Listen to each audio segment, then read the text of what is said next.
Varicose వ్యాధితో బాధపడుతున్నారంట. తక్కువ ఖర్చుతో ట్రీట్మెంట్ కావాలి అనుకుంటే ఎవిస్ హాస్పిటల్ని సంప్రదించండి. నమస్తే రమ్మగారు. నమస్తే జయ. రమ్మగారు, దేవుడు మన మాట వినాలి. రాంగ్ క్వశ్చన్ ఏమో ఇది, నాకు తెలిసి మనం ఆయన మాట కదా వినాలి. అవును కదా, అంటే బహుశా ఈ క్వశ్చన్ ఇచ్చిన వాళ్ళు మన పిల్లల ఉద్దేశం మన కష్టాలు మన బాధలు మనం చెప్పుకుంటే ఆయన విని తీర్చాలి అన్న సెన్స్ అయి ఉండొచ్చు. అప్పుడు ఏం చేయాలంటే దేవుడు మన మాట వినాలంటే ఏం చేయాలి? ముందు మనం దేవుడి మాట వినాలి. ఆయన్ని భక్తితో కొలవాలి ఫస్ట్, అప్పుడు కదా. సాధారణంగా ఈ ప్రశ్నలు ఉంటాయి జయ. నా మొర ఆలకించలేదు దేవుడు. అది అబ్బా, ఇది కరెక్ట్ పదం. ఎంత ప్రార్థించానో కానీ నేను అనుకున్న పని జరగల, ఆ ప్రమాదం తప్పల, ఈ ఆరోగ్యం కుదిరి ఈ మనిషి మాకు దక్కలేదు. ఎన్నో ప్రార్థనలు చేసాం, ఎన్ని మొక్కులో మొక్కాం, ఎన్నో గుళ్ళు గోపురాలు తిరిగాం, ఈ పని కోసం ఎన్నో మొక్కులు మొక్కాం. అయినా కూడా దేవుడు మా మొర ఆలకించలేదు, మొర ఆలకించలేదు. ఇదే పాయింట్ వందల వేల సార్లు వింటాం. మనం కూడా ప్రతి వాళ్ళు మన జీవితంలో కొన్నిసార్లు అయినా దీన్ని అనుభవిస్తాం. దీన్ని సరిపెట్టుకోవాలి జయ.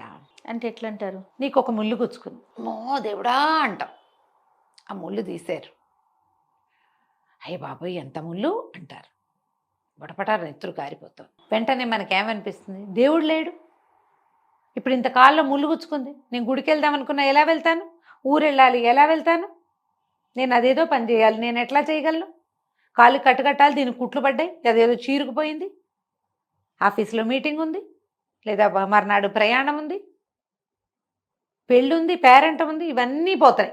దుర్మార్గుడు చూసావా దేవుడు ఎంత పని చేశాడు. ఇవి సాధారణంగా అందరికీ వచ్చాయి.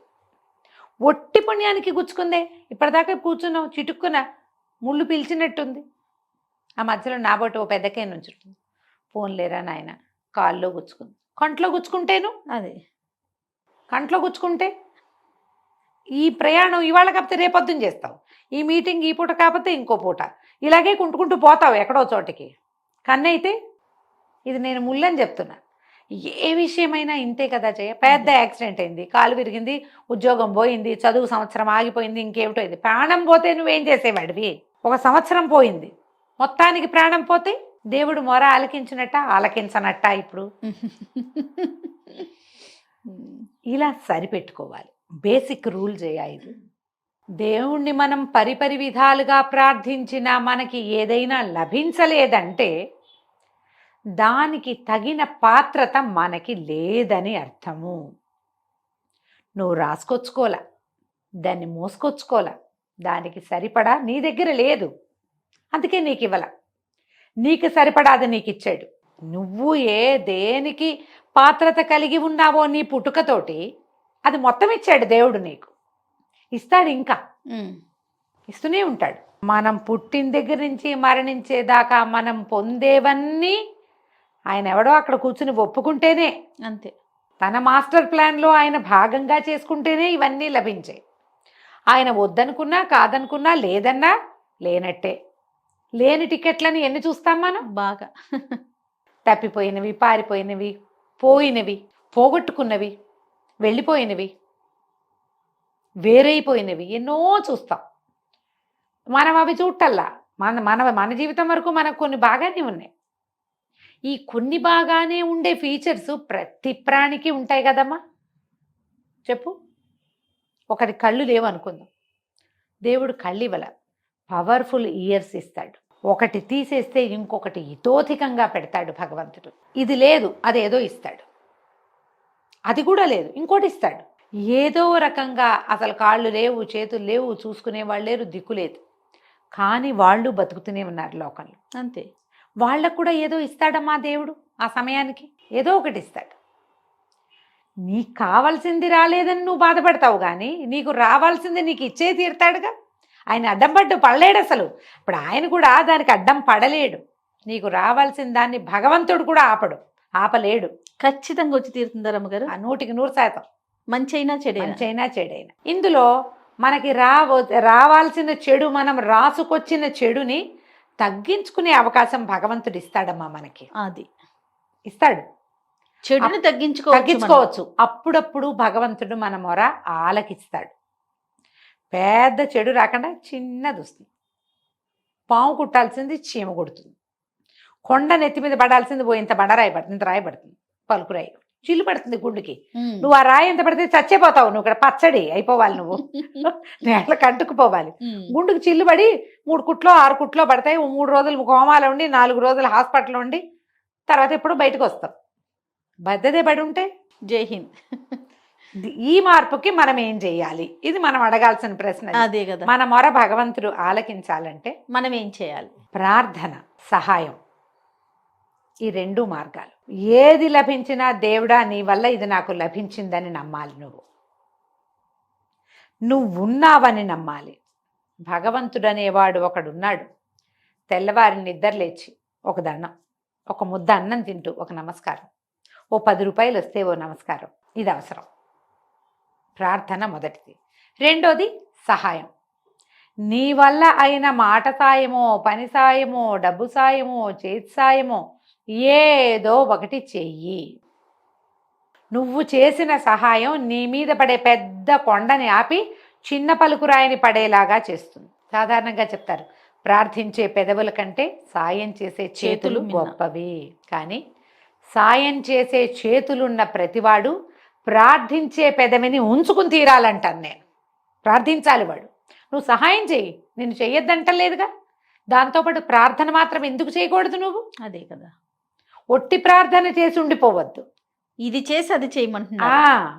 సహాయంతో పాటు ప్రార్థన కూడా చెయ్యి. ప్రార్థనతో పాటు సహాయం కూడా చెయ్యాల్సిందే. నువ్వు చేసి తీరాలి సాయం.